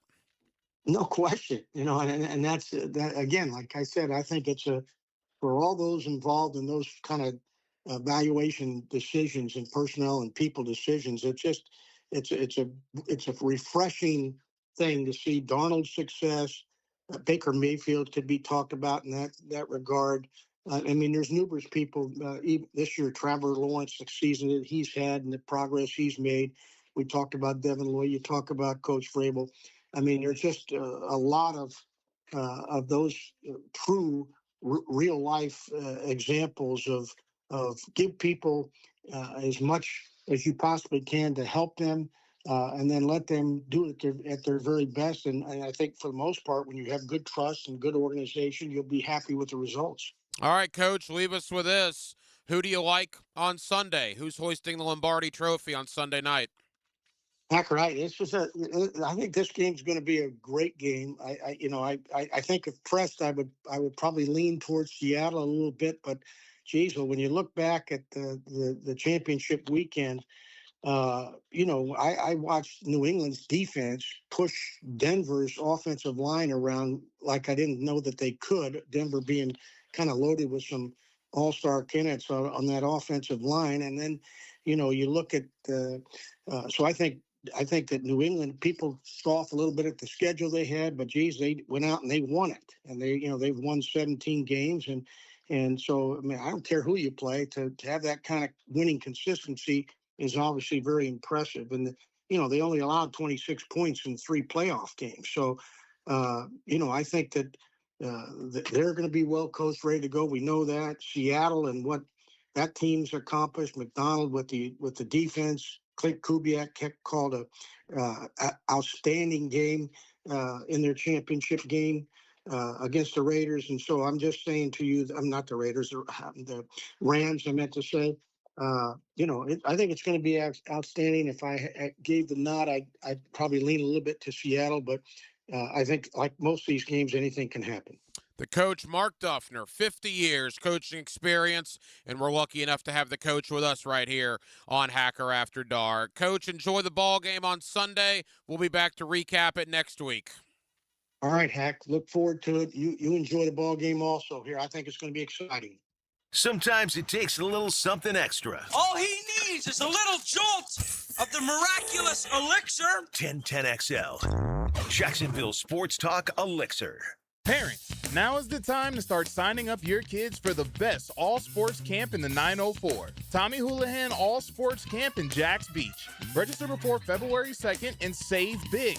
All-sports camps kids K through 6 all day. Extended hours also available. Kids can also register for the Beaches Basketball League, ages 3 years old through 5th grade. Keep your kids active this summer with Tommy Houlihan sports and basketball programs. Online at TommyHoulihanBasketball.com. Frank Frangie here for Coil Fencing. Since 1927, Jacksonville has trusted Coil Fencing to protect what matters. And I trust them too. From tough chain link to your commercial project to sleek aluminum fencing your HOA will love, Coil does it all. Did you know that Coil can also install, service, and maintain those automatic gates that help protect your neighborhood or business? To schedule a complimentary consultation, visit CoilJacks.com. That's COYLE Jacks.com. Coil Fencing, A+ rated with the Better Business Bureau, proud partner of the Jacksonville Jaguars. If you've run out of ideas for Valentine's Day, see what's on 1010XL's gift list from Beards Diamonds, Wicca Candle Bar, Kuhn Flowers, and Peter Brook Chocolatier at 1010XL.com. Happy Valentine's Day.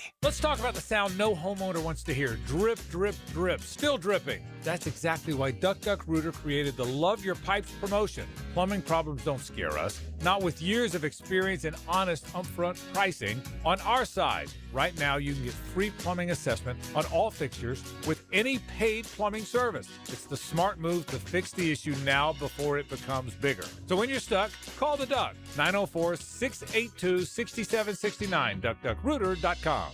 This is Paige, owner of Awaken 180 Weight Loss. People ask me all the time what's healthy. And that's hard because healthy is different from losing weight. And I think that's where a lot of people struggle. There are a lot of foods out there that are healthy foods, but they're not going to support your weight loss. And that's what we're here to help with. We're here to help you get in the healthy foods that are going to help you lose weight. The Awaken 180 difference is our coaches. It's our team. You can find things online about weight loss, but you try them yourself and they just don't work. And that's because everyone is different. And that's what our coaches are so skilled at helping you figure out. Thanks, Paige. Hacker here. Figuring it out, that's what I needed. And the reason I chose Awaken 180 Weight Loss. Not a med, not a diet plan. I wanted a solution. Do what I did and make a 180 with your health and weight. Schedule your Awaken 180 consultation today. Call 844-346-1800. That's 844-346-1800 or awaken180weightloss.com.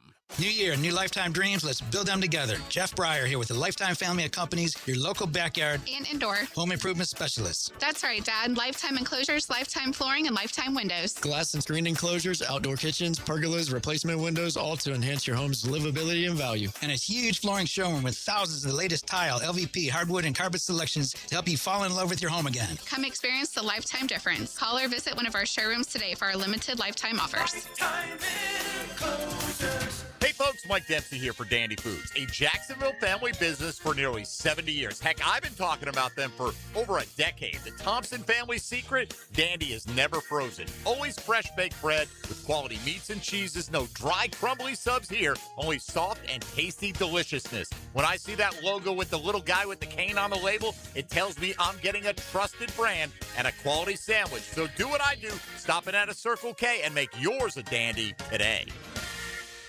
I'm with Fred from Cycling Jacksonville. We always talk about Honda, Triumph, so many great bikes, but Aprilia from Italy is also a beautiful line. It is absolutely gorgeous, and it is a fine sport bike. It's one that when you take your helmet off, you're never frowning. You're always smiling. So if you want to treat yourself to something really special on the road, that's a line they should look into? Absolutely, and we've got them in stock and ready to roll. All right, make sure you check them out. They are on Atlantic near Regis Sea. CyclesOfJacksonville.com is a great place to go, or check out their Facebook page. That's Cycles of Jacksonville. 1010XL, presented by Farah and Farah, exclusive injury law firm of the Jacksonville Jaguars. Focus, fueled, fearless, Farah.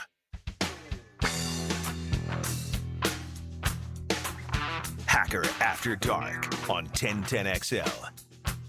Till 10 o'clock, as we are every night. Glad you're with us. 1010XL, 92.5 FM. Thank you to the coach, Mark Duffner, for joining us this evening. Coming up about 15 minutes from now, we will go to Tallahassee. Kurt Weiler of Tomahawk Nation talking about the surprise to a lot of people that Gus Malzahn retired earlier today after only 1 year on the job as the Seminole offensive coordinator. Senior Bowl is in the rearview mirror. You realize that we are 3.5 weeks away from on-field drills at the scouting combine, which is crazy to think about. You'll have the Super Bowl, you'll have 2 weeks off, and then bam, the scouting combine in Indianapolis. And it's weird this year when it comes to Jacksonville, because for the first time, as it stands right now, in the history of the franchise, the Jaguars are not going to have a first-round pick. Never happened before, which I was kind of surprised by, but if you think back through it, you know, they've had at least one first-round pick, in some years two, but at least one in every draft that they've been in existence for. This will be the first year that's not the case because of the Travis Hunter trade last year. But what they do have is 4 picks in the top 100. They have pick number 56, I believe 81, 88, and 100 is how it figures. So 4 in the top 100, 1 second rounder, and 3 third-round selections.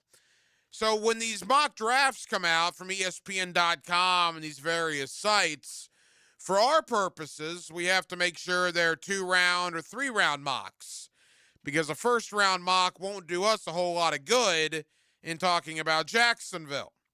But for argument's sake, I wanted to take a look at the one that was released today by, I believe, Matt Miller from ESPN.com. And, of course, he had Fernando Mendoza going number 1 to Las Vegas. That's almost a done deal, you would think at this point. It would be a shocking thing if Mendoza did not go 1 to the Raiders. Ruben Bain, 4 to Tennessee. Don't know if I would like that. Titans need a better defense. They got Robert Saleh as their defensive coordinator. Taking Ruben Bain would probably actually make a lot of sense for them. Jeremiah Love, the running back of Notre Dame, going number 8 to New Orleans. And as I was scrolling down, I was looking for one guy, because apparently this guy had a really, really impactful Senior Bowl and rose his stock. And then I got to number 22 of the LA Chargers, and that's where they have Florida defensive tackle Caleb Banks. Caleb Banks had one of, if not the best weeks of any of the participants at the Senior Bowl. And Caleb Banks now has put himself in prime position to be a first-round pick in the draft. It's a shame we did not get to see a healthy Caleb Banks last season at Florida, because he was dominant at times during his junior campaign. This is a 2-round mock, though. So as I go to pick 56, they have the Jaguars taking a somewhat local kid, Keontae Scott from Miami, the corner. It says here Scott is an electric slot corner with elite blitzing skills and the speed to close on the ball. He's smart, instinctual in coverage, and pairing him with Travis Hunter next season could be fun. So there's one mock draft. There'll be 1 million of them in the next 2+ months. Again, the Jaguars with 4 picks in the top 100. Pick number 56, 81, 88, and 100. And some of the vibe I'm getting from these early drafts, mock drafts, and some of the draft guys I've had on, and we're going to have a couple on later this week. It might not be a terrible year to not have a late first-round pick. The Jaguars would have picked 24th overall. That pick goes to Cleveland. Again, you obviously want that pick, but you get Travis Hunter back. Hopefully that cancels it out. And what I've gathered from people this year is pick 24 to pick 44, for example. There's not a huge difference as there might have been in years past. Now, the Jaguars don't pick till 56, so obviously they're going to have to wait some time. But there's only 15 to 17, from what I've gathered, first-round grades that players have gotten. So anybody taken, certainly after pick 20, would normally not have gone in the first round in some past drafts, but they will be moved up because, quite frankly, the lack of talent in round number 1 draftable players this year.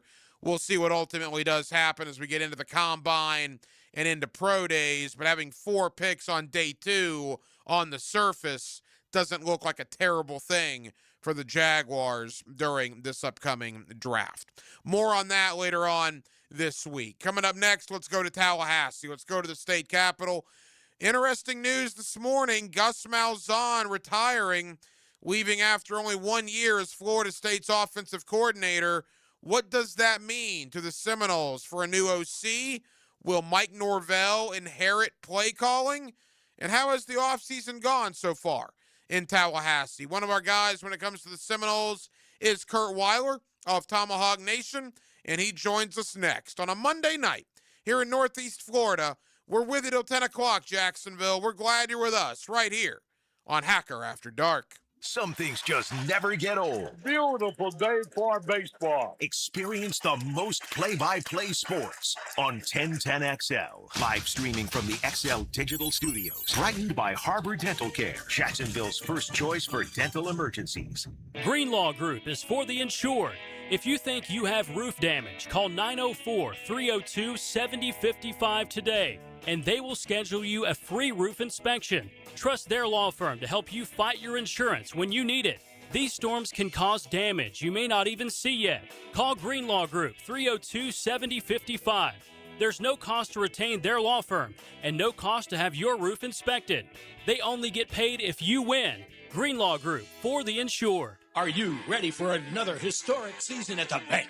It's time to lock in your seats for 2026 by placing your deposit now. Next season will be played at Everbank Stadium, but seating capacity is limited due to in-bowl renovations, and spots are going fast. Don't miss out on your chance to see the season's biggest matchups and highlight real moments by placing your deposit at jaguars.com/tickets or by calling 904-633-2000. Go Jags! Spring is almost here. Is your yard ready? Lucas Tree Service, a family-owned business with over 45 years of experience, is your local certified arborist for tree removal, trimming, and stump grinding for residential or commercial properties. Protect your home, boost your curb appeal, and get top-notch service from a Jacksonville company. Make sure your trees are healthy and safe before summer hits. Schedule your tree inspection today at lucastreeservice.com. This Day in Sports History is brought to you by Southeast Orthopedic Specialists. On February 2nd, 2014, the Seattle Seahawks defeated the Denver Broncos in Super Bowl 48. Malcolm Smith was the Super Bowl MVP.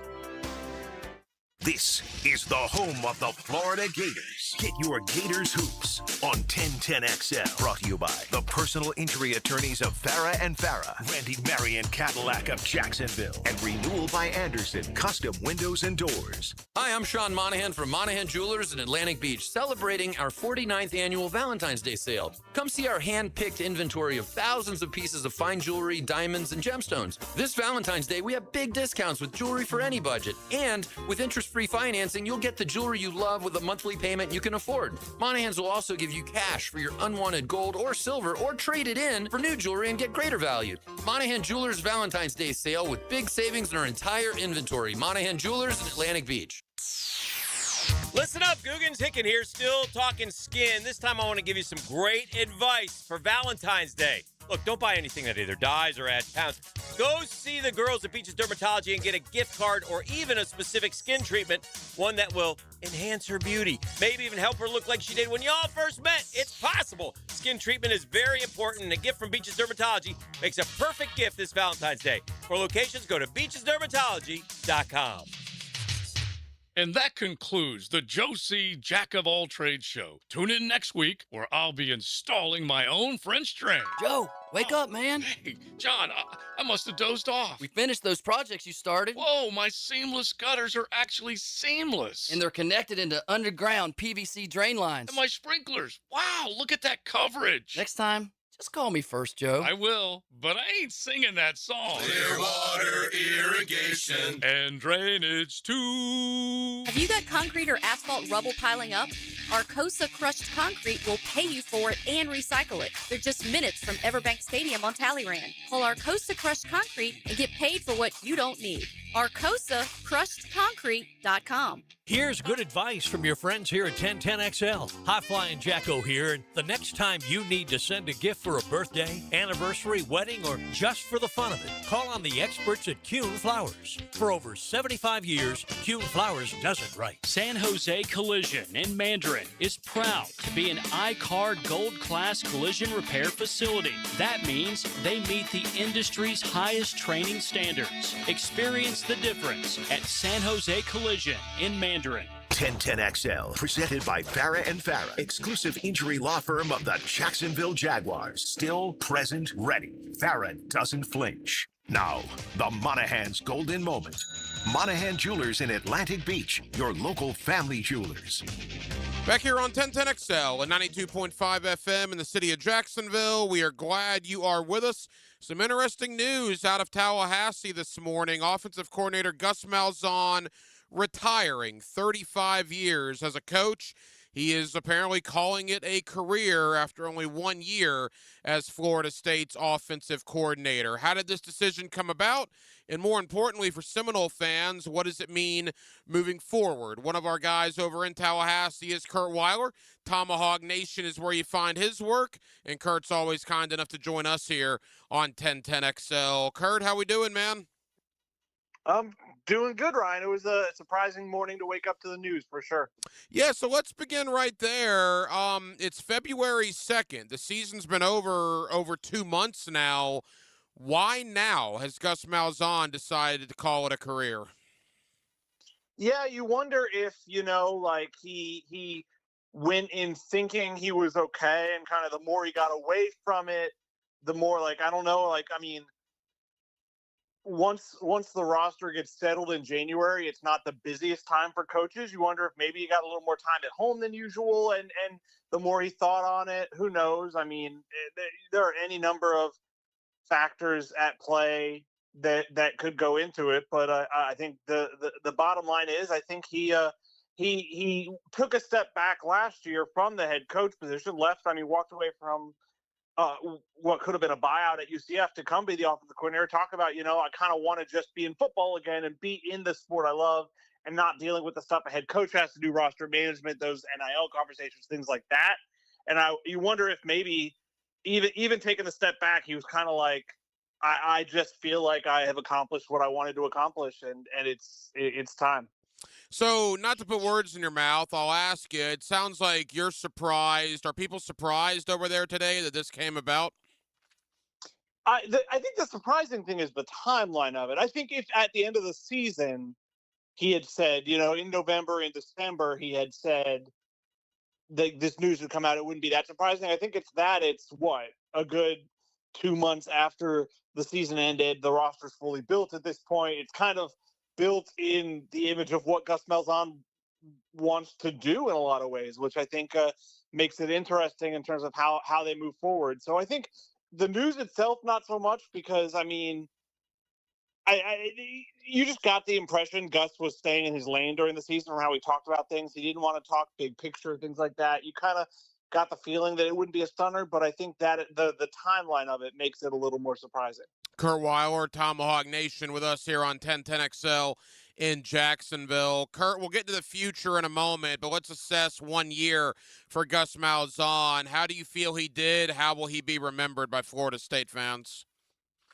I mean, you could say that I think in some ways he'll be remembered for the Alabama game. I mean, that was in large part, that man was, as the kids say, in his bag that day. It was an incredible debut performance for him. It was kind of a day of like how quickly a horrific offense had been transformed to be able to beat a team like Bama. And obviously that wasn't the course of the season. That wasn't how things played out. That wasn't the reality of the season as a whole. But I think the offense was a bright spot. I think the offense, things adapted quicker and was able to find its feet quicker than the defense did over the course of the season. It had its off moments. I think he had his off lesser games. But I think on the whole, I mean, I think it rejuvenated things statistically, even if that didn't always translate into wins. As far as now moving forward, I know someone has been promoted to the offensive coordinator role. Tell us about what Florida State does next there. Yeah, so they promoted Tim Harris, who came over. He was the wide receivers coach who came over with Gus Malzahn. I think he took over play calling. He's done some play calling here and there.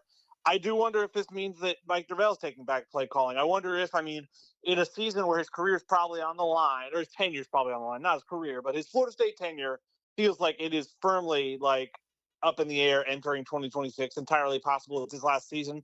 You wonder if he takes play calling himself and kind of, if the ship's going down, he wants to do it in charge of the ship, if you will. So I wonder if that's how that plays out, especially with Tim Harris not having the most experience with play calling. But yeah, I'm fascinated to see the dynamics of how that plays out. I imagine Mike will talk about it as spring football kicks off next month. A couple more for Kurt Weiler, Tomahawk Nation. You can go back to the timing of this. I mean, Florida State, maybe that was the plan all along to promote Harris, but if Malzahn would have done this, a month or two ago, Florida State might have been in the running to find a replacement, but almost all the hay is in the barn, right? All the coaching staffs across the country are pretty much filled out, so Florida State probably had very little option other than to promote from within.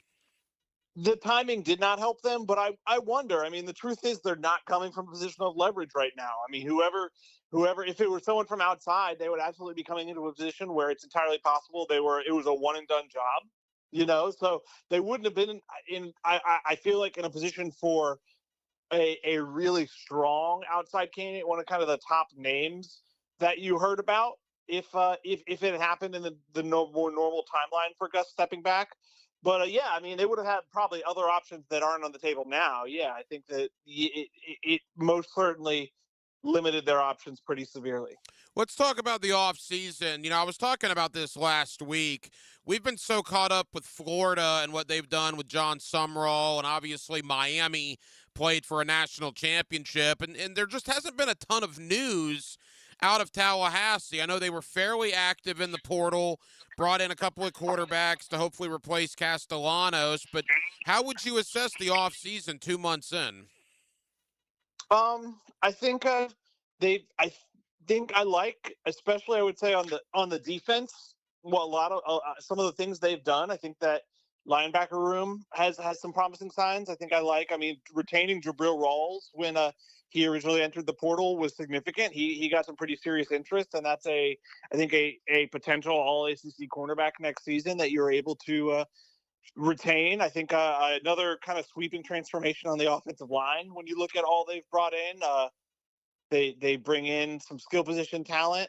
Deuce Robinson's retention also a really big deal. I mean, that he could have been in the NFL draft. I think he could come back and be even higher in the NFL draft, which goes into the decision. I think the thing now that you run into is you brought in a quarterback in Ashton Daniels from Auburn, and before that from Stanford, who I think you went cheaper in some ways than you could have. You brought in Calandria, you brought in DJ Lagway for visits. I think they would have cost more than Ashton Daniels. But I think you did that because so much of Gus's offense is built around you don't need a elite throwing quarterback because so much of it's in the run game, and that's such a huge part of it. And I think that was a big part of bringing in Ashton Daniels, and you wonder how that arithmetic changes now because Jordan Travis ran a lot, but running the quarterback like that and the creative use of the run game hasn't always been Mike Norvell's strength as a play caller if he is taking that back. And so you wonder if Mike would have approached the quarterback position differently if he had known how things were going to play out. And so that makes for an interesting situation that they'll certainly need to work on figuring out in spring football entering. I mean, like you said, you're right, a season where eyes are certainly not on them outside. They've kind of been working in silence just because of the Miami and Florida of it all. But it's an important season for, I mean, are they making a hire? Some people wish they would have made a hire and moved on from Mike last offseason, but they would have been down the list being in the ACC in terms of the pecking order of coaches with so many great jobs open. And so I think there's a chance that if they move on from Mike, they're in a much better spot next offseason. It doesn't seem like the coaching carousel is going to be as crazy considering all the jobs that just made hires, but you never know for sure. So it'll be it's an interesting offseason. It's an interesting spring upcoming for sure. Final moments, Kurt Weiler, Tomahawk Nation. Quickly, because I want to get big picture. You mentioned Ashton Daniels. Do you believe it is his job to lose in the spring?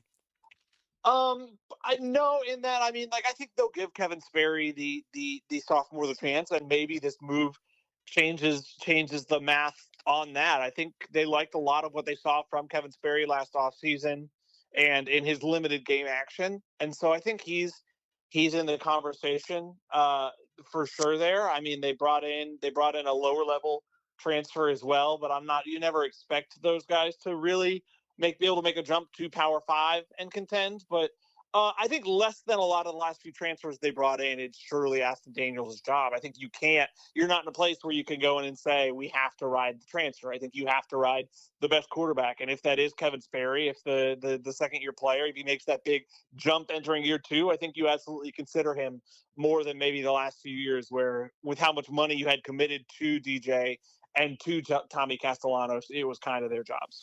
Curtis, we wrap up. The schedule came out last week, and look, it's daunting, right? I mean, games at Alabama, Florida, you got Virginia on there, Miami on there, at Pitt, obviously Clemson. I mean, it's a tough schedule. SMU on Labor Day night's not going to be easy. What is the expectation? And like you said, I mean, is the thought that Norvell is firmly on the hot seat coming into the year? I mean, frankly, if he makes it like through October, it would be pretty impressive because, like you talked about, I mean, yeah, it's Miami and Clemson consecutive games with the bye week in between. Alabama early. It's not week 1 like it was this year for the return trip, but I mean SMU right before Alabama again with the bye week. But still, yeah, I think you totally understand why Notre Dame is no longer on this schedule because they were supposed to be until that game got called off. Which you understand why that game's not happening with everything else on there. It's tough. I mean, it's a host of teams. I mean, frankly, with where Florida State's at, you look at a lot of teams, the NC States, the Pitts, teams that like Florida State should be better than historically when you look at what Florida State's highs versus the highs of those programs. But with the last 2 years, and I mean, the fact that Pitt, NC State beat Florida State last year, you can't look past any of those games or count any of them as wins. So I think it will be a real challenge. It is, you understand maybe to another level, and this is something I feel like I talked about. I don't know if I talked about it in your show. Another reason maybe to not make the move off of Mike last offseason was, do you want to throw a new coach to this schedule? And a case could be made that Norvell maybe being a sacrificial lamb of sorts. It feels like it could definitely play out that way. He will earn it if it doesn't play out that way with the schedule. Could be a smarter move to set up the next coach for success. No, that's an interesting thought. Quickly, final question. Last year, the narrative, I don't know if it was true or not, but at least the narrative among Florida State fans was financially it was just hard for Florida State to fire Mike Norvell with the money that was owed him. Won't it be unbelievably expensive again after 26 to fire him, or is that no longer an issue? No, I think from what it sounds like, they had the money there to make the move if they wanted to, and chose not to for whatever reasons. And so it will still be way more than they've ever played in a buyout. It will still be among the higher buyouts in all time, like in college football history for sure. But taking 10 million or however much it is off the books is not nothing. But no, I mean, I from talking to people in the know, I don't think money was what I don't think not having the money was what stopped them. It was maybe considering, is this how we should be spending money, or should we wait and see? Kurt, tell the Seminole fans over here in Jacksonville about Tomahawk Nation and the coverage you guys will have. Yeah, I mean, we're there. Spring football next month. We're in basketball right now. Baseball's kicking off soon. They're preseason top 10, top 15. Should have quite a team there under Link Jarrett. Will be there for all of it over at Tomahawk Nation. Kurt Weiler of Tomahawk Nation. Kurt, I know you're busy, man. Thank you for joining me on short notice. We'll talk again soon, pal. Sounds good, Ryan. Thanks. And thank you to Kurt Weiler, Tomahawk Nation, for joining us tonight here on Hacker After Dark. Something that caught some people off guard today, quite honestly. We got the news this morning that Gus Malzahn, after 35 years of coaching, 15 in high school, 20 in the world of college, of course, head coach stints at Auburn, UCF, last year the offensive coordinator at Florida State, and we thought that was going to continue here in 2026, and lo and behold, he announces his retirement. Earlier today, it appears that Mike Norvell will take over play calling. That apparently is at least what is being reported right now.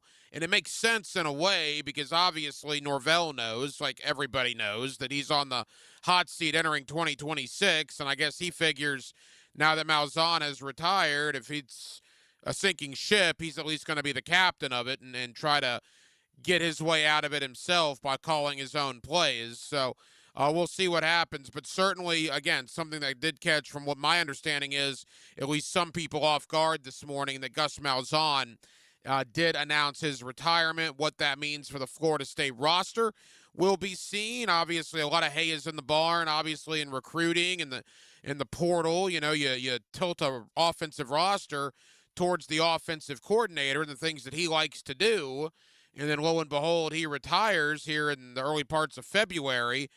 And how will that affect what Florida State is able to do with the personnel that they currently have? Again, all questions that'll need to be answered, and we'll start getting some of those answers probably during spring ball. So we certainly spent some time on that, spent some time on the NFL. It is Super Bowl week. Of course, the Patriots and the Seahawks, Sunday in Super Bowl 60. We'll be talking all about that this week, as you can imagine, and certainly spent some time on the Gator basketball team. Just a dominating victory one day ago against Alabama, 100-77. Florida scored 100 points and only made 3 3-pointers. And they only turned the ball over twice, which is insane.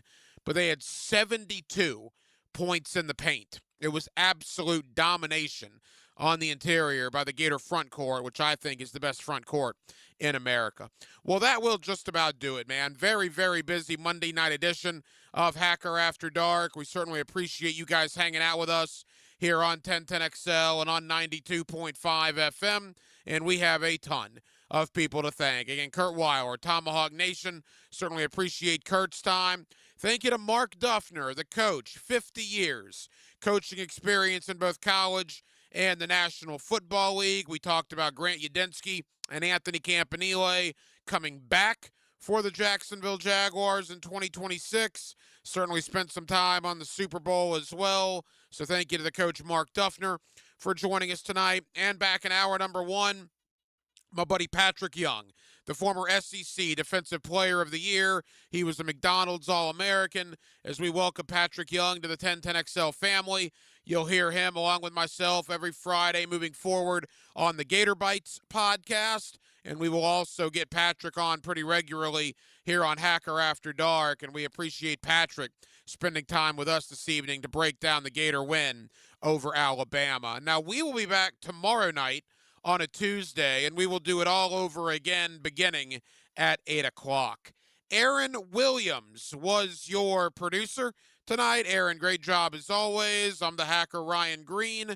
And again, Jacksonville, thank you for spending part of your Monday evening with us right here on Hacker After Dark, on 1010XL, and on 92.5 FM. So for all of us here on HAD, have a terrific remainder of your Monday evening, and we will talk to you again tomorrow night on a Tuesday beginning at 8 o'clock. Until then, good night, Jacksonville. And initiate sequence. 1010XL. 1010XL. 1010XL. Repeat. 1010XL.